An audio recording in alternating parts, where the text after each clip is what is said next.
ورحمة الله وبركاته.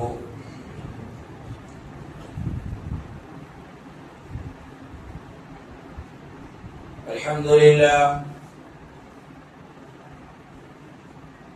لله نحمده ونستعينه ونستغفره ونؤمن به ونتوكل عليه. أعوذ بالله من الشيطان الرجيم. بسم الله الرحمن الرحيم. قال هذا رحمة من ربي فإذا جاء وعد ربي جعله دكا.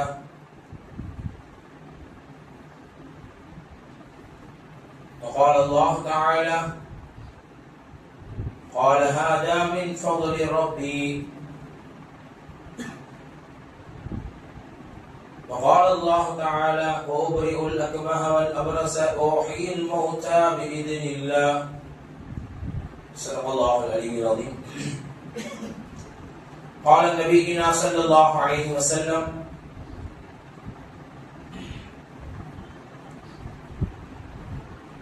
إنما الأعمال بالنيات وإنما لامرئ ما نوى أو كما قال عليه الصلاة والسلام.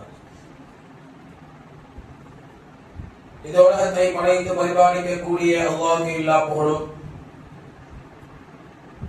ஸலாத்தும் ஸலாமும் ஹாத்தமுன் நபியீன் ஸல்லல்லாஹு அலைஹி வஸல்லம் அவர்களின் மீதும் அவர்களின் அடிச்சுவற்றை பின்பற்றிய சத்திய சஹாபாக்கள், தாபிஈன்கள், தபஅ தாபிஈன்கள், இமாம்கள், அவுலியாக்கள், நாதாக்கள், ஷுஹதாக்கள், குறிப்பாக நம் அனைவர்கள் மீதும் அல்லாஹ்வின் ஸலாத்தும் ஸலாமும் என்றென்றும் நின்று நிலவட்டுமாக. ஆமீன். கண்ணியமிக்க அல்லாஹ்வின் நல்லடியார்களே, நாம் வாழும் காலமெல்லாம் அல்லாஹ்வுக்கும் அவருடைய தூதருக்கும் கட்டுப்பட்டு இறை வணக்கங்களை மன நிறைவோடும் உடல் ஆரோக்கியத்தோடும் செய்வதற்குண்டான தௌஃபீகையும் நஸீபையும் அல்லாஹ் தஆலா நம் அனைவர்களுக்கும் பரிபூர்ணமாக தந்தல் புரிவானாக. நாம் வாழும் நாட்களில் நாம் செய்த எல்லா விதமான நல் அமல்களையும் பரிபூர்ணமாக ஏற்றுக்கொண்டு அதற்குண்டான கூலிகளை இம்மையிலும் மறுமையிலும் அல்லாஹ் தஆலா நம் அனைவர்களுக்கும் பரிபூர்ணமாக தந்தல் புரிவானாக. நாம் வாழும் நாட்களில் நாம் சம்பாதிக்கின்ற சம்பாத்தியத்திலும் வியாபாரத்திலும் அல்லாஹ் தஆலா உடல் ஆரோக்கியத்திலும் அனைத்து விதமான நியத்துகளிலும் அல்லாஹ் தஆலா பரக்கத்தையும் ரஹ்மத்தையும் தந்தல் புரிவானாக. மருத்துவமனை செலவுகள், அதன் சிரமங்கள், அதன் கஷ்டங்களில் இருந்து அல்லாஹ் தஆலா நம் அனைவர்களையும் பாதுகாத்தருள் புரிவானாக. நோய் நொடி இல்லாத வாழ்க்கையை நம் அனைவர்களுக்கும் அல்லாஹ் தஆலா பரிபூர்ணமாக தந்தல் புரிவானாக. இறை இல்லமான கஅபத்துல்லாஹ்வை ஹஜ் உம்ரா செய்யும் பாக்கியத்தையும் நஸீபையும் அல்லாஹ் தஆலா நம் அனைவர்களுக்கும் பரிபூர்ணமாக தந்தல் புரிவானாக. ஆமீன். கண்ணியமிக்க அல்லாஹ்வின் நல்லடியார்களே, ஐயாமு தஷ்ரீக் தக்பீருடைய நாட்கள் நடைபெற்றுக் கொண்டிருக்கிறது. ஈதுல் அத்ஹா சிறப்பான முறையில் நிறைவு பெற்று அதனுடைய அமல்களை செய்து நாம் முடித்திருக்கிறோம். அல்ஹம்துலில்லாஹ். அடுத்தடுத்த நாட்களில் நமது பள்ளிக்கூட மாணவ மாணவிகளுக்கு பள்ளி திறப்புகளும் நடைபெற இருக்கிறது, காலேஜ் திறப்புகளும் நடைபெற இருக்கிறது. அந்த அடிப்படையில் நம் இஸ்லாமிய மார்க்கம் சொல்லக்கூடிய கருத்து என்ன அப்படின்னா, உயர்கல்வி படிக்கக்கூடிய அந்த பிள்ளைங்க எந்த அளவு தங்களுடைய கல்வி தரத்தை எந்த துறையில் தேர்வு செய்வது என்பதை ஒவ்வொரு பெற்றோர்களும் சிந்திக்க கடமைப்பட்டிருக்கிறோம். உயர்கல்வி படிக்கக்கூடிய நம்முடைய மாணவ மாணவிகள் 10th +2 அதிகமான மதிப்பெண்களை பெற்றிருக்கிறார்கள். அல்ஹம்துலில்லாஹ். பரவலாக எல்லா ஊர்களிலும் நம்முடைய பிள்ளைங்க நல்ல மதிப்பெண்களை, அதிகமான மதிப்பெண்களை பெற்றிருக்கிறார்கள். அல்ஹம்துலில்லாஹ். அல்லாஹ் பரக்கத் செய்யட்டும். அவர்கள் அடுத்த தரத்திற்கு போக வேண்டும். ஏனென்றால் ஒரு சமூகத்தை கட்டமைக்க வேண்டும் என்றால் இந்த உலகத்தில் முக்கியமாக 3 விஷயம் ரொம்ப அவசியமாக வேண்டும். ஒன்று, அந்த சமூகத்தில் கல்வி முக்கியமாக தேவை. இரண்டாவது, அரசியல் ஞானம் தேவை. மூன்றாவது, பொருளாதாரம் தேவை. இன்னைக்கு அல்லாஹ்வுடைய கிருபையினால் தமிழ்நாட்டில் இஸ்லாமியர்கள் பொருளாதாரத்தில் கிட்டத்தட்ட தமிழ்நாடுகளின் மக்கள் தொகையில் 30% இஸ்லாமியர்கள் பொருளாதாரத்தில் வியாபாரத்தில் மேலோங்கி இருக்கிறார்கள் என்பதை நாம் சந்தோஷமாக ஒரு பக்கம் சொன்னாலும், அந்த 30% என்பது இன்னும் அதிகமாக 50%, 60%, 70%. ஏனென்றால் இந்த உலகத்தில் இஸ்லாமியர்களை ஒடுக்க வேண்டும், நசுக்க வேண்டும் நினைக்கக்கூடியவர்கள் தான் அதிகமாக இருக்கிறார்கள். இப்படிப்பட்ட ஒரு காலகட்டத்தில் நம் பிள்ளைங்க மிகப்பெரிய ஒரு உயர்கல்வியை சிறப்பான ஒரு துறையை தேர்ந்தெடுத்து அடுத்த கட்டத்திற்கு செல்ல வேண்டும், உலகம் போற்றும் நம்முடைய இஸ்லாமிய பிள்ளைகளாக உருவாக வேண்டும் என்பதை இந்த ஜும்ஆவுடையின் மூலமாக அந்த சமூகத்திற்கு பேசுவது கடமையாக இருக்கிறது. முதல் விஷயம், ஒரு சமூகம் முன்னேற வேண்டும்னா கல்வி ரொம்ப அவசியம். இன்னைக்கு பொதுவாக நாம் அதிகமாக பெற்றோர்கள் சிந்திக்கக்கூடிய ஒரு துறை மருத்துவத்துறை, இரண்டாவது இன்ஜினியர் துறை, மூன்றாவது விஞ்ஞானத்துறை. இந்த 3 துறைகளிலும் நம்முடைய பிள்ளைகளை அதிகமாக படிக்க வைக்கக்கூடிய ஒரு சூழல். ஏனென்றால் இன்னைக்கு அதிகமான படிப்புகள் துறைகள், ஐடி துறை, எவ்வளவு துறை இருந்தாலும் அதில் முதல் இடத்தை பெறக்கூடிய ஒரு அற்புத துறை மருத்துவத்துறை. கிட்டத்தட்ட ஒரு 20 வருஷத்துக்கு முன்பாக நம்ம பிள்ளைங்க 10th மார்க் வச்சு, +2 மார்க் வச்சு அதிகமான மதிப்பெண்கள் பெறக்கூடிய அந்த பிள்ளைங்க மருத்துவ சீட்டு கிடைச்சி டாக்டர்களாக ஆன ஒரு காலம் போய் இன்னைக்கு மத்திய அரசால் கொண்டு வரப்பட்ட நீட் அப்படிங்கிற ஒரு பரீட்சையின் மூலமாக அந்த பிள்ளைங்களுடைய படிப்பினுடைய கால அவகாசம் என்பது கேள்விக்குறியாக இருக்கிறது. கிட்டத்தட்ட சில ஆண்டுகளுக்கு முன்பாக எத்தனையோ மாணவ மாணவிகள் நீட்டில் தேர்ச்சி பெறாமல் என்னால் படிக்க முடியவில்லையே என்ற தோல்வியுடைய அதிர்ச்சிய அவங்க தற்கொலை செய்யக்கூடிய அளவுக்கு நம்ம பார்த்தோம். அல்லாஹ் தஆலா பாதுகாக்கணும். அப்ப இன்னைக்கு நம்பர் 1 துறை என்ன அப்படின்னா மருத்துவத்துறை. மருத்துவத்துறையை பற்றி குர்ஆன் என்ன சொல்கிறது?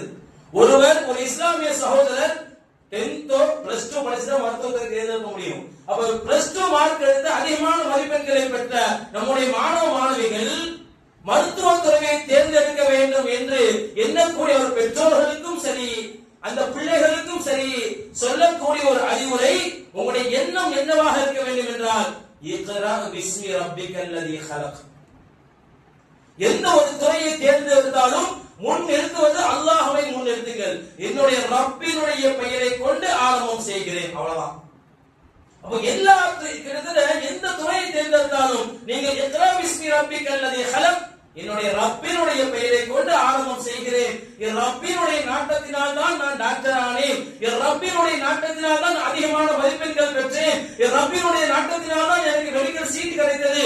என் ரப்பினுடைய நாட்டத்தினால் தான் நான் நீட் தேர்வை அதிகமான மதிப்பெண்களை பெற்றேன் என்று நம்ம வெற்றி பெறக்கூடிய நம்முடைய மாணவ மாணவிகள் முன் நிறுத்துவது ரப்பை முன்னிறுத்த வேண்டும்.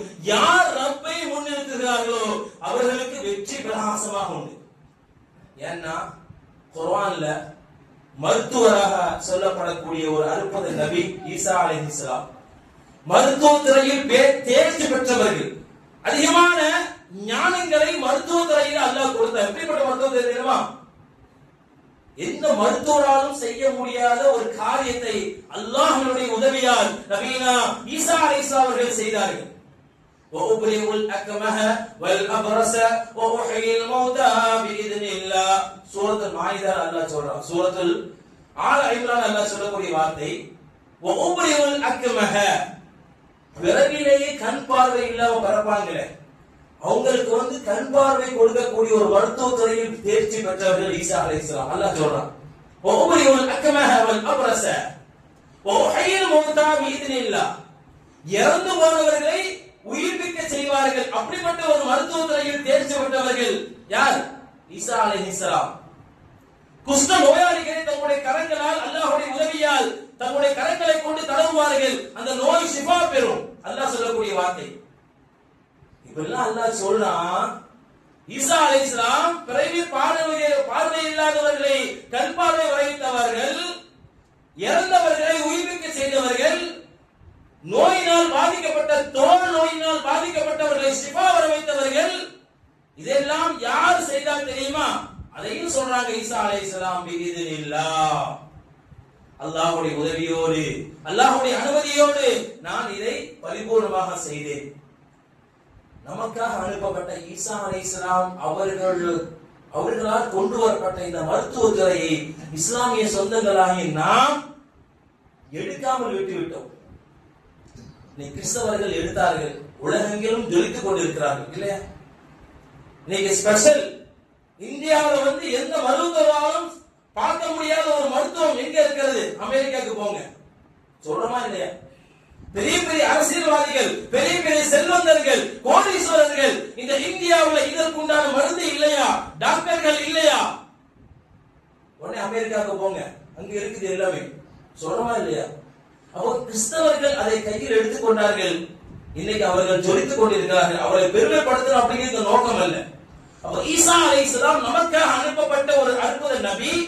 அவருடைய துறை மருத்துவ துறையை நம் சொந்த பந்தங்கள் தேர்வு செய்ய வேண்டும். மருத்துவராக ஆன நம்முடைய சகோதரர்களும் சரி சகோதரிகளும் சரி வரக்கூடிய பேஷண்ட்ல வந்து அங்க மருத்துவம் பார்த்த பிறகு அவங்க சொல்லக்கூடிய வார்த்தை என்னவாக இருக்க வேண்டும்?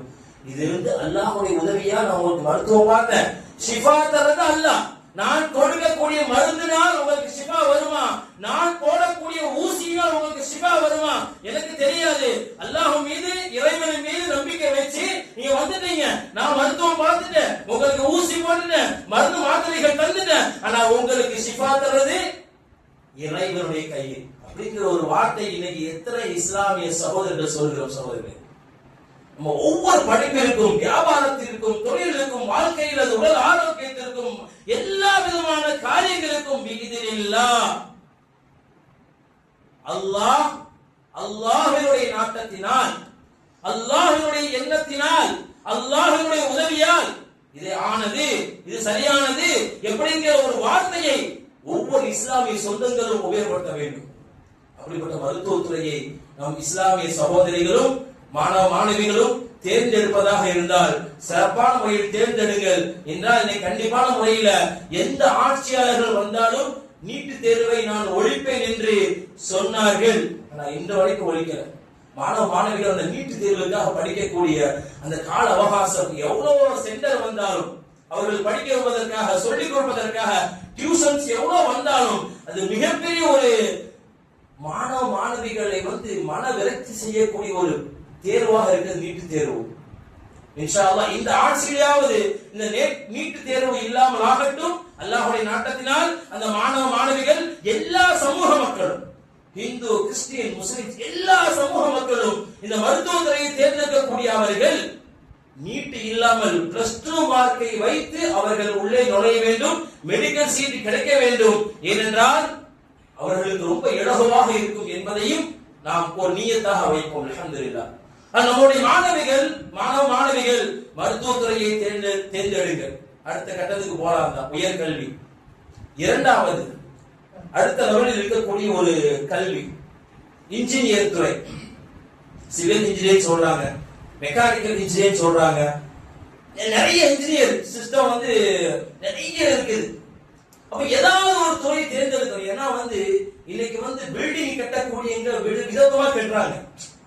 அன்னைக்கு உள்ள காலம் என்ன அப்படின்னா தங்குவதற்கு வீடு, 4 சுவர் இருக்குதா, ஒரு பெட்ரூம் இருக்குதா, இல்ல அட்டாச்மெண்ட் எல்லாம் இருக்குதா, பின்னாடி ஒரு இடம் இருக்குதா சின்ன விசாலமாக, காத்து வர மாதிரி ஒரு இடம் இருக்குதா, போது பில்டிங் அப்படிலாம் கெட்டிய காலம் போய் இன்னைக்கு இல்ல.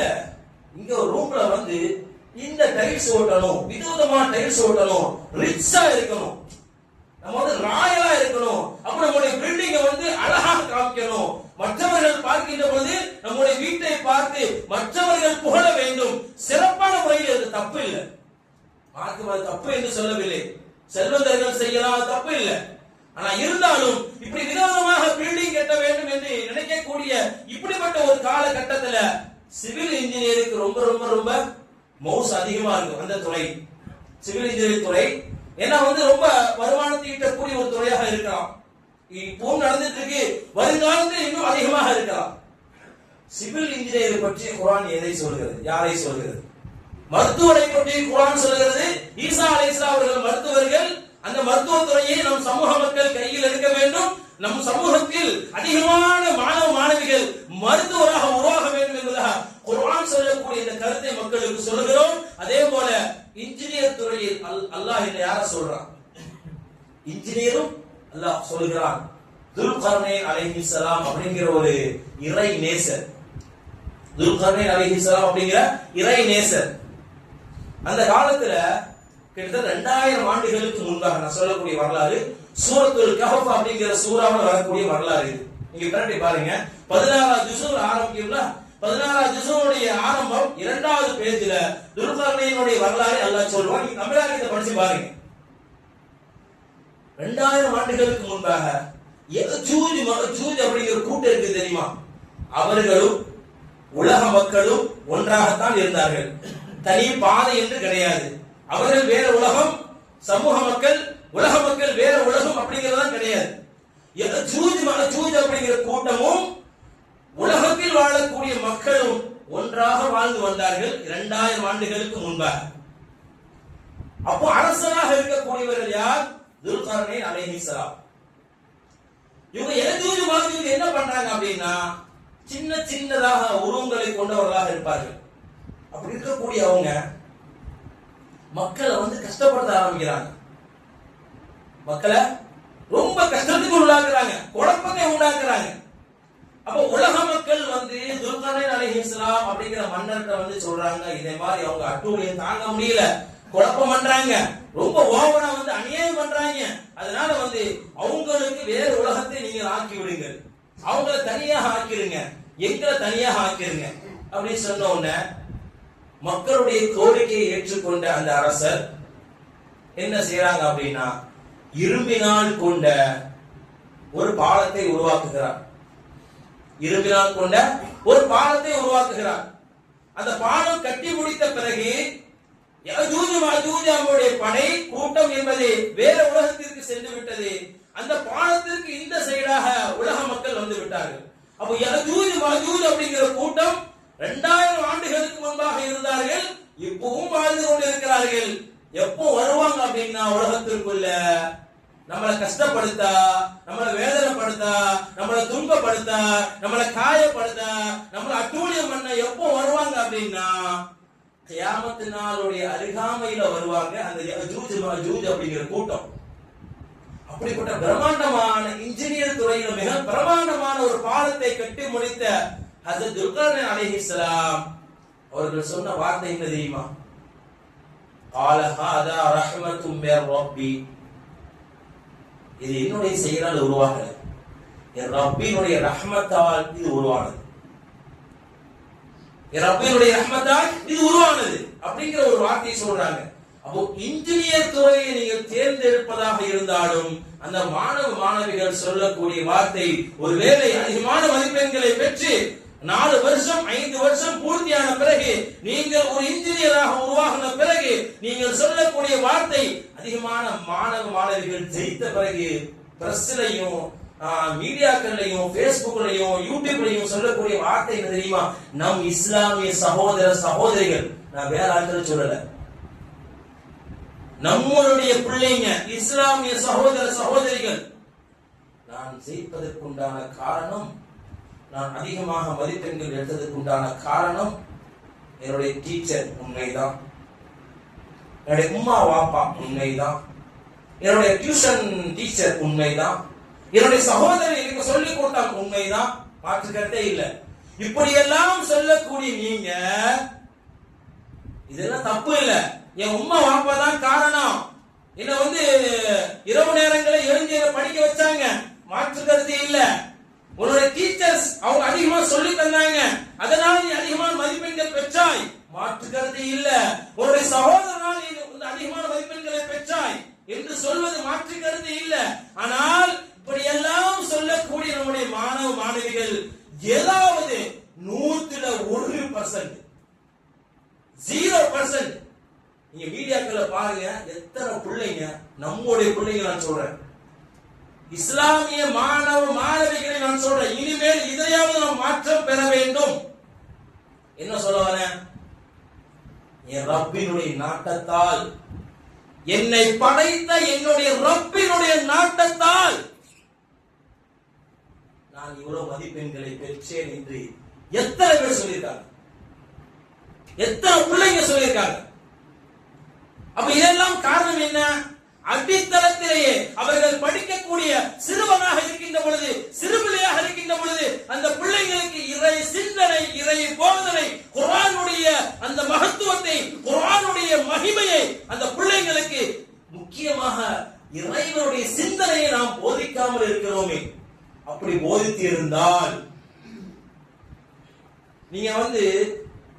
உலக கல்வி படித்த பிள்ளைகளுடைய பேட்டியும் மார்க்க கல்வி ஹாபிஸ் ஆறாங்களே, ஹாபிஸ் ஆலி பட்டம் பெறாங்களே, அவர்கள் கொடுக்கக்கூடிய பேட்டியும் பாருங்க. நான் குறை சொல்றதுக்கு ஒண்ணும் சொல்லல. நம்ம பிள்ளைங்களுக்கு ஒரு மாற்றம் வர வேண்டும். என்ன மாற்றம் வரணும்? அதிகமான மதிப்பெண்களை பெறணும், சிறப்பான ஒரு துறையை தேர்வு செய்ய வேண்டும், நல்ல பிள்ளைகளா வரணும், மிகப்பெரிய ஒரு பதவியை பெறணும், அதில் மாற்று கருத்து இல்லை. இதையெல்லாம் நாம் அல்லாஹ்வை முன்னிறுத்த வேண்டும். என்னுடைய ரப்பினுடைய நாட்டத்தால், என்னுடைய ரப்பினுடைய அல்லாஹ்வினுடைய உதவியால் அப்படிங்கிற ஒரு வார்த்தை நாம் இஸ்லாமிய சகோதர சகோதரர்கள் உள்ளத்திலிருந்து வர வேண்டும். ஆளுங்கள் ஹாஃபிஸ்கள் கொடுக்கக்கூடிய பேட்டியை பாருங்க. இன்ஷா அல்லாஹ் அப்படிங்கிற வார்த்தை அதிகம் யூஸ் பண்ணுவாங்க. அல்ஹம்துலில்லாஹ் அப்படிங்கிற வார்த்தை யூஸ் பண்ணுவாங்க. அல்ஹம்துலில்லாஹ் அப்படின்னா என்ன அர்த்தம்? எல்லா புகழும் அல்லாஹ்வுக்கே, அல்லாஹ்வுடைய நாட்டத்தினால, அல்லாஹ்வுடைய உதவியால அல்லாஹ் நான் ஆலி பட்டம் பெற்றேன், ஹாஃபிஸ் பட்டம் பெற்றேன் அப்படிங்கிற ஒரு வார்த்தை வருது. காரணம் என்ன? அவர்கள் சிறுவனாக இருக்கின்ற பொழுது மார்க்க கல்வியோடு இறை சிந்தனையும் போதிக்கப்படுகிறது, அல்லாஹ்வுடைய சிபத்துகளை போதிக்கப்படுது, அல்லாஹ்வுடைய நியாமத்துகளை போதிக்கப்படுது. அப்போ நம் பிள்ளைங்களுக்கு மார்க்க சிந்தனையும் மார்க்க கல்வியிலும் உலக கல்வியிலும் முக்கியமாக இறை சிந்தனை போதிக்கப்பட வேண்டும். இன்ஷா அல்லாஹ் நம் பிள்ளைங்க சொல்வாங்க என்று நினைக்கிறேன். நான் சொன்ன இந்த பயானில் இருந்து பிறகு ஒரு மாற்றம் கிடைக்க வேண்டும். நமது ஊரில் இருந்து அதிகமான பிள்ளைங்க மிகப்பெரிய ஒரு பதவியை பெறுவார்கள். அது எந்த துறையை அவர்கள் தேர்ந்தெடுக்கிறார்களோ, மாணவ மாணவிகள் அந்த துறையில் அவர்கள் வெற்றி பெற்ற பிறகு அவர்கள் சொல்லக்கூடிய பேட்டியில் வரக்கூடிய பேட்டிற்கு வராங்கல்ல, அந்த மீடியாக்களுக்கு முன்பாக யூடியூப்லையும் பேஸ்புக்லையும் அவர்கள் சொல்லக்கூடிய முதல் வார்த்தை என்னவாக இருக்க வேண்டும்?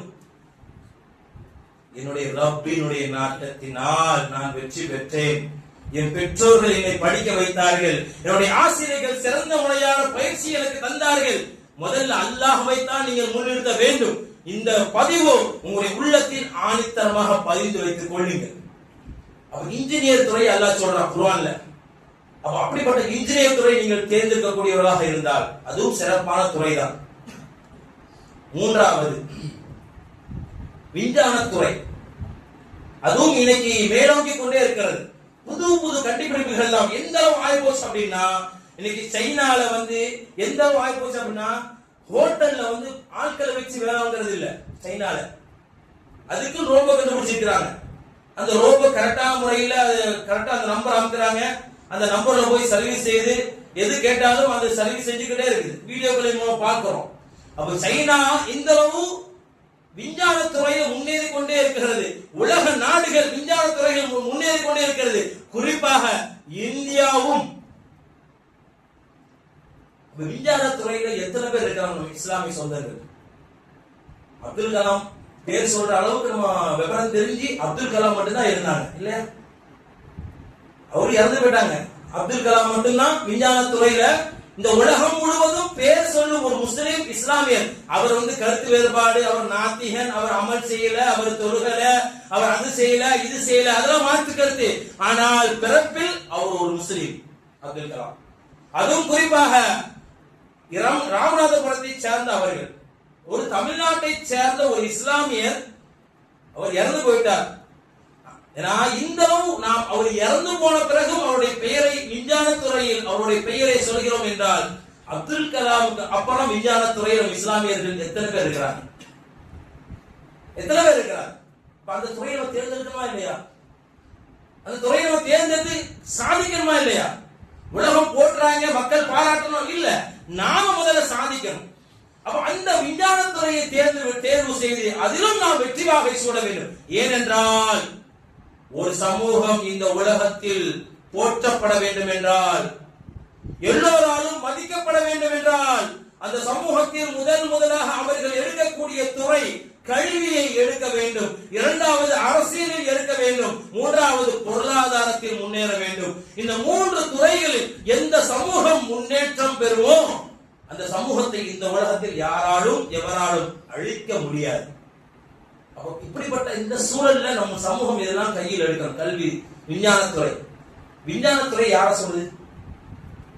சுலைமான் அலைஹிஸ்ஸலாம் அல்லாஹ் சொல்றான், வலகத் ஆதீனா தாவூத வ சுலைமான இல்மா. சூரத்து நம்ல் அப்படிங்கிற சூரா அல்லாஹ் சொல்றான், நாம் தாவூதுக்கும் சுலைமான் அலைஹிஸ்ஸலாம் அவர்களுக்கும் கல்வி ஞானத்தை கொடுத்தோம். வலகத் ஆதைனா தாவூத வ சுலைமான இல்மா. வாப்பா தாவூதுக்கும் மகன் சுலைமானுக்கும் அலைஹிஸ்ஸலாம் நாம் கல்வி ஞானத்தை கொடுத்தோம். தாவூத் அலைஹிஸ்ஸலாமுடைய கல்வி ஞானம் என்ன? இன்றைக்கு இரும்பு வியாபாரிகள் அவர்கள் செய்யக்கூடிய தொழில் மிகப்பெரிய ஒரு செல்வந்தராக மாறுகிறார்கள். காரணம், அது இரும்பு துறை இருக்குது, அந்த வியாபாரம் இருக்குது, பரக்கத்தான வியாபாரம். அப்படிப்பட்ட இரும்பு துறையை கண்டுபிடித்தவர்கள் யார்? நபீனா தாவூத் அலைஹிஸ்ஸலாம் கவசங்களை செய்தார்கள், போருக்குண்டான கவசங்களை இரும்பின் வழியாக செய்தார்கள். இப்படி ஏராளமாக இரும்பு துறையில தேர்ச்சி பெற்றவர்கள், இரும்பு துறையில மிகப்பெரிய ஒரு கல்வி ஞானத்தை நாம் கொடுத்தோம். அல்லாஹ் சொல்றான், சுலைமான் அலைஹிஸ்ஸலாம் அவர்களுக்கு விஞ்ஞானத்துறை அல்லாஹ் கொடுத்தான். அல்லாஹ் துஆ செய்றாங்க, யா அல்லாஹ் எனக்கு கல்வி ஞானத்தை கொடு, கல்வி ஞானத்தை கொடு. கல்வி ஞானத்தை நீ கொடுத்து விட்டாய் என்றால் அந்த கல்வியின் மூலமாக என்னால் மக்களை ஆட்சி செய்ய முடியும், பொருளாதாரத்தை என்னால் பெற்றுக்கொள்ள முடியும். முதல்ல கல்வி ஞானத்தை கேட்கிறாங்க. அப்படிப்பட்ட கல்வி ஞானத்தை அல்லாஹ் சுலைமான் அலைஹிஸ்ஸலாம் வழங்கியதாக குர்ஆன்ல சொல்றான். காற்று, ஜின்கள், ஷைத்தான், பறவைகள், கால்நடைகள், கடல் வகைகள், இப்படி எல்லா உலகத்தில் உள்ள எல்லா சைடு உயிரினங்களும் சுலைமான் அலைஹிஸ்ஸலாம் அவர்களுக்கு கட்டுப்பட்டது. உது பறவை பூமியில என்ன நடந்தாலும் அப்படி சொல்லிடும். நிலநடுக்கம் வருமா, எந்த இடத்துல தண்ணி இருக்கும், பூமியில எந்த இடத்துல கற்கள் இருக்குகிறது, எந்த இடத்தில் நில அதிர்வு வரும் என்பதை ஹுது அப்படிங்கிற பறவை சுலைமான் அலைஹிஸ்ஸலாம் அவங்களுக்கு அல்லாஹ்வுடைய உதவியால், அல்லாஹ்வுடைய அனுமதியால் சொல்லி கொடுத்து விடும். அப்படிப்பட்ட விஞ்ஞானத்துறையை அல்லாஹ் குர்ஆன்ல சொல்றான், சுலைமான் அலைஹிஸ்ஸலாம் அவர்கள் தேர்ச்சி பெற்றவர்கள். இப்படிப்பட்ட விஞ்ஞானத்துறை கொடுக்கப்பட்ட சுலைமான் அலைஹிஸ்ஸலாம், உலக ஆட்சி அதிகாரம் கொடுக்கப்பட்ட சுலைமான் அலைஹிஸ்ஸலாம் அவர்கள் சொன்ன வார்த்தை என்ன தெரியுமா?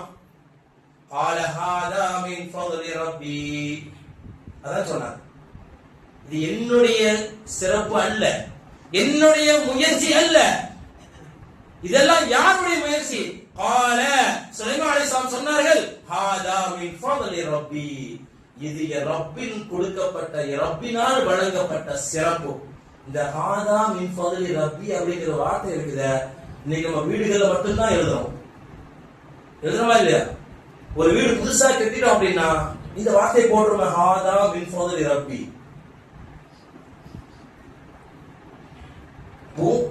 சாதித்த சுலைமான் அலைஹிஸ்ஸலாம் அவர்கள் சொன்ன வார்த்தை குர்ஆன் சொல்லுது, இது ரப்பினால எனக்கு கிடைச்சது.